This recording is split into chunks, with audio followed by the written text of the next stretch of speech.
and call now.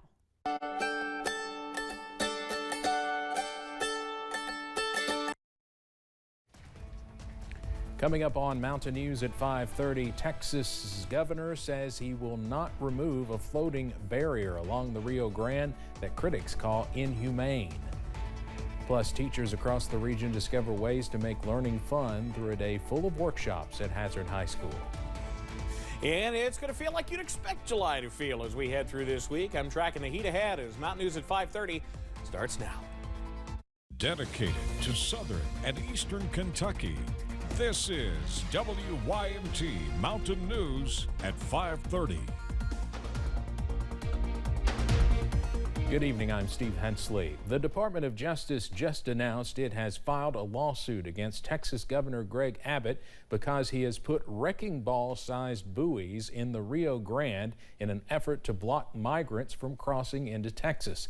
The government says the barriers are dangerous and unlawful. Abbott says he has a right to defend Texas borders. CBS's Skyler Henry has more from the White House.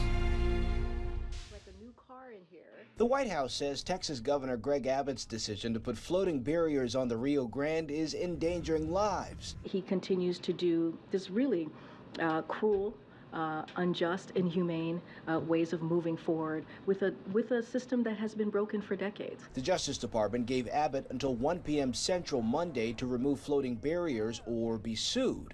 The Republican governor responded in a letter to President Biden saying Texas will fully utilize its constitutional authority to deal with the crisis you have caused.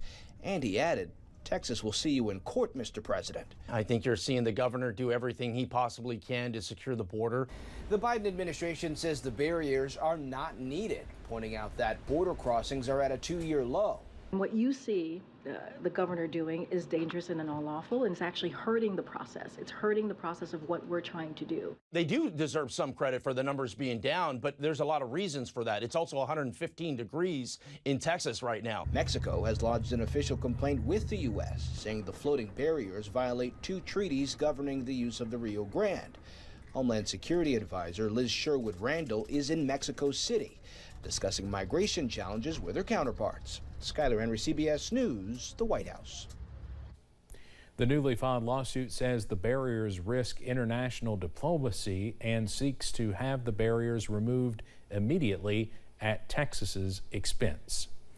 A man was taken to the hospital after he was shot during a situation with police in Berea. It happened around 10:30 this morning on Redbud Drive. Mayor Bruce Fraley says police were responding to a domestic situation when shots were fired. No officers were hurt, but a man involved in the domestic situation was shot once and taken to the hospital. We understand the man will be placed in police custody after being treated. The FBI is offering a $25,000 reward in the cold case murder of a 7-year-old Bowling Green girl back in 1996. Morgan Violi was kidnapped from the parking lot of her apartment complex 27 years ago today. Her remains were found 3 months later in Robertson County, Tennessee. Witnesses at the apartment complex saw a white man driving a maroon van grab Morgan and speed off.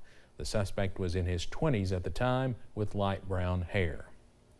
We are just 1 week out from the deadline for UPS to reach an agreement with Teamsters. Negotiations are set to resume tomorrow in Washington, D.C. The union says 95% of its contract has already been negotiated. Union members continue to push for better pay. Teamsters president of more than 340,000 UPS employees. Last week, UPS released a statement saying it is prepared to increase pay and benefits. The Japanese Prime Minister's office claims North Korea has launched a suspected ballistic missile. South Korea's news agency says the missile was fired off North Korea's east coast. This is the latest in a series of launches during the past week as tensions with the U.S. and South Korea rise. Pyongyang fired several cruise missiles over the weekend and ballistic missiles last Wednesday. The Air National Guardsman from Massachusetts, who is accused of leaking classified information online, had a brief pretrial hearing in U.S. District Court in Boston this morning. Jack Teixeira was charged with retaining and transmitting classified national defense information. Teixeira waived his appearance, and this was the first hearing he has not been present for. Family members did not comment as they left the courthouse.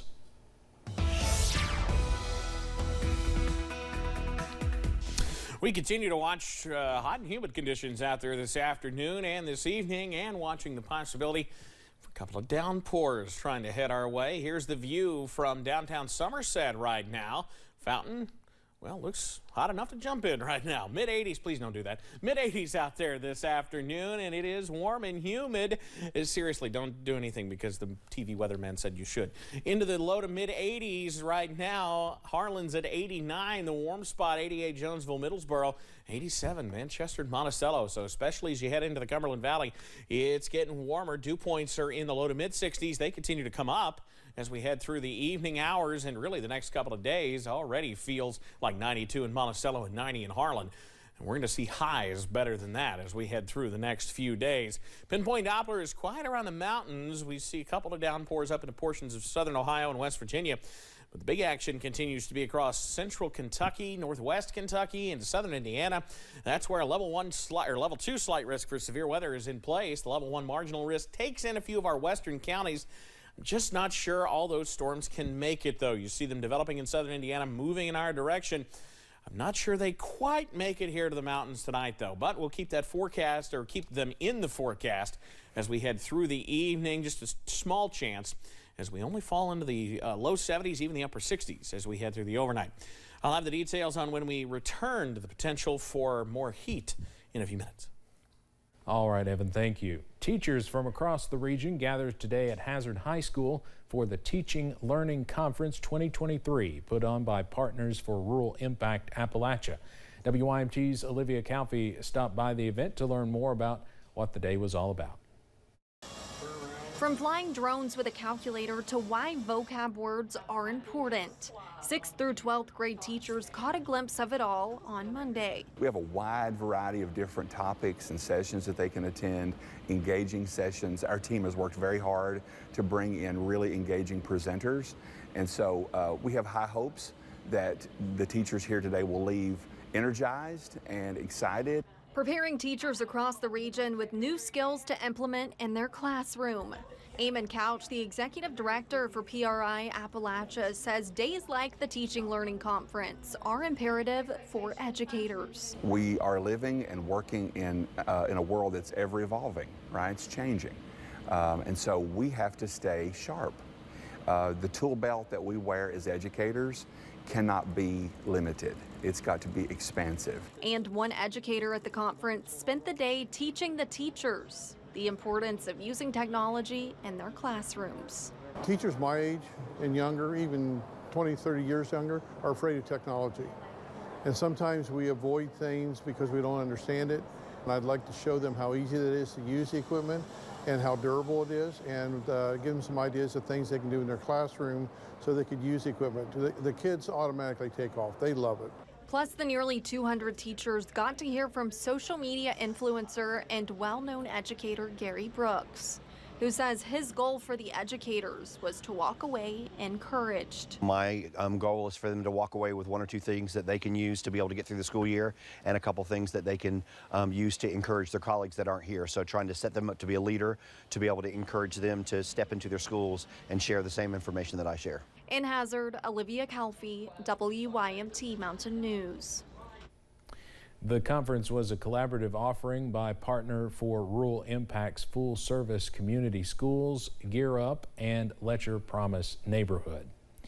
68% of parents with children older than the age of 18 say they have made financial sacrifices to help their adult children. In this Watching Your Wallet, consumer investigator Rachel DePompa talks to the group behind this new study and finds out if this behavior is helpful to our kids. About half of parents in this Bankrate.com survey say they've sacrificed emergency savings and debt payoff efforts to help their adult children. 43% say they've dipped into their retirement savings. When you add it all together, 7 in 10 parents of adult kids have made financial sacrifices. Ted Rossman, a senior industry analyst with Bankrate.com, says while it's nice to help your kids if you can, he says there are some drawbacks. If it puts your own finances at risk, that whole idea about putting your oxygen mask on before helping others. And I think the other thing is perhaps contributing to a failure to launch, or just being overly helpful, being a helicopter parent that's sort of not letting your kids grow enough into independent adults. Rossman says communication is key before you dip into your own finances. Talk to your spouse and know your limits financially. Know what you can really afford to give. You want to help your kids.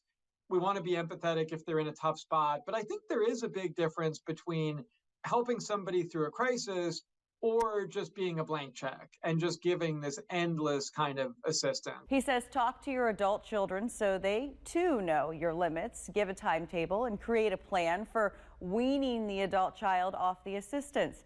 He says maybe if your adult child is living with you, you can charge some small amount of rent, if only to give them a taste of budgeting and how renting really works. Maybe you set that money aside to help them learn to save, and they can use it for a security deposit on an apartment or a down payment on a home. With this, Watching Your Wallet, I'm Rachel DePompa. The gender pay gap between full-time working women and their male counterparts is now the smallest on record. The Bureau of Labor Statistics says last quarter women received median weekly earnings of just more than $1,000. In comparison, men's earnings amounted to $1,185. That means full-time female workers are making about 84% of what men are making.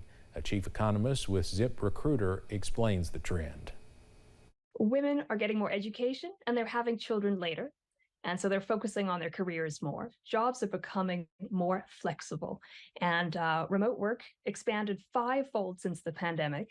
And that is also allowing women to balance family and career to a larger degree.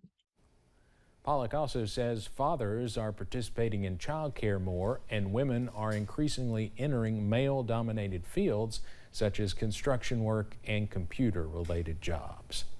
Coming up on Mountain News at 5:30, a pro football player returns to Cincinnati for the first time in nearly 6 months after almost losing his life there. And toasty temperatures are with us as we get ready to close out July. The breakdown coming up after this. WYMT News app offers alerts on breaking stories as they happen, customized to the categories you choose.